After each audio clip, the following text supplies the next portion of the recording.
आज आपण आंबट, गोड, तिखट, चवीचं लोणचं कसं बनवायचं ते पाहूया. तर अर्धा किलो मी कैरी घेतली आहे आणि स्वच्छ धुवून घेतली आहे आणि कडक कैरी घ्यायची आणि आंबट कैरी घ्यायची आहे. आता ही सोलून घ्यायची, त्याच्यानंतर किसून घ्यायची आहे बारीक किसणीने. आता फोडणी देऊन घ्यायची आहे. तर छोटी वाटी तेल घ्यायचं आहे, त्याच्यात मोहरी टाकायची आणि चांगली तडतडून द्यायची. त्याच्यानंतर हा किसलेला किस याच्यामध्ये टाकून परतून घ्यायचा 1 मिनिटभर. अर्धा किलो कैरीसाठी अर्धा किलो गूळ घेतला आहे. जी अर्धा किलोची ढेप येते ती घ्यायची आणि बारीक कापून घ्यायचा आहे. आता गूळ पूर्ण वितळून द्यायचा आहे.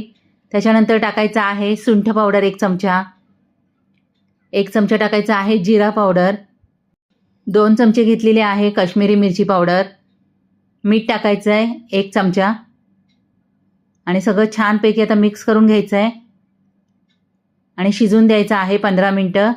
त्याच्यानंतर गॅस बंद करायचा आहे. थंड झाल्यावर काचेच्या बरणीत भरून ठेवायचं आहे.